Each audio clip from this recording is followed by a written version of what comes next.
Have you been thinking about building a new home but currently own a home? How do you make that all work out? Hi, I'm Dale.frazell and welcome to my channel.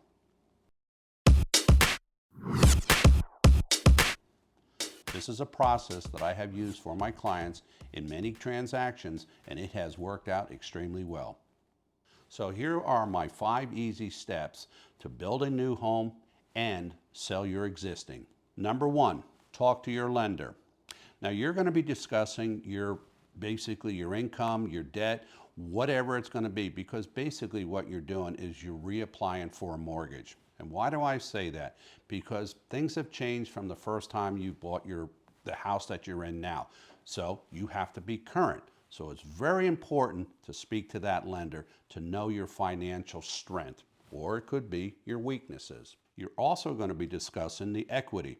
If you're in a positive position, okay, you're going to be talking about what kind of money that you're actually going to be pulling out of that house that's going to be going in your pocket, because that money, that equity, is going to be what you're using for your down payment or applying it towards that new mortgage. So it's very important that you're going to break this all down. You want to know this ahead of time. Now, an important thing that lender that you're going to ask for is a net sheet. Now, a lot of times you can go online and you can actually pull a net sheet through various websites.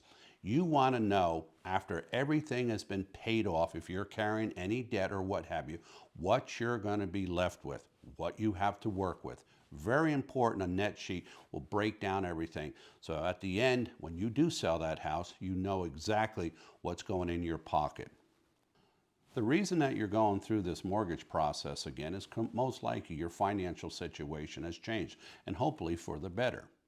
Keep in mind now, when you originally bought the house that you're in now, most likely the interest rates were lower than what they are now. Every time that interest rate ticks up, it actually reduces your buying power. The reason that you're doing all of this is because you want a pre-approval letter from the lender. This is extremely important in helping the process move forward. Number 2, get a home appraisal from the lender. Before you even start your new construction search, it's important to find out what your home, your existing home, is worth. The way to properly do this is to hire an appraiser. It will cost you, but it's well worth it. The reason why you want an appraisal done on that home is because it's an unbiased opinion. You might be able to get a credit back from that lender if you use them for the mortgage, but however, it is still money well spent. In normal markets, appraisals are usually good for about 6 months.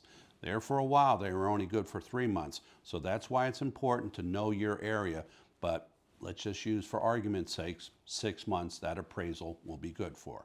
Number 3, talk to a realtor. Now there is some overlap here from the bank's appraiser compared to now the realtor or real estate agent. But you're going to need a real estate agent to walk you through the whole process. You're not listing the house at this point, but you're finding out valuable information such as days on market, DOM, price range. Okay, and there's a little factor here too. What houses are listed for isn't always what they sell for. Very important point here, that you need to know actually what that house is. You're going to compare your house to the same, as close as you can get to what your competition is doing. That's how you're going to come up with that price. And that realtor knows that. So there's a lot of factors that a realtor brings to the table. But again, you're not listing the house at this point. Number 4, start your search for that new construction home. Now that you have all these factors put in place, now is the time to begin your search. Now that you know your finances and you know what your house is worth and you have your pre-approval letter from the bank, this gives you more or less all the tools that you need to go out and move forward. Pro tip, make sure you take into consideration what the upgrades are going to cost from that builder. A lot of times, if you're not paying attention, it can put you way over budget. Check out my one video on 12 questions to ask a builder. My recommendation to take the pressure off is to build that house from the ground up.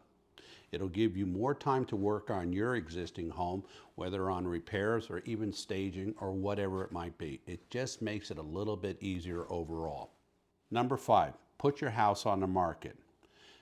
This is where all the pieces come together. You've talked to the realtor. They have told you how many days on the market that house will be on the market. Let's just say, for argument's sake, 3 months. Okay, you put that over here. You've got 3 months. Now you've met the builder who's going to build that particular home. I'm going to use 10 months.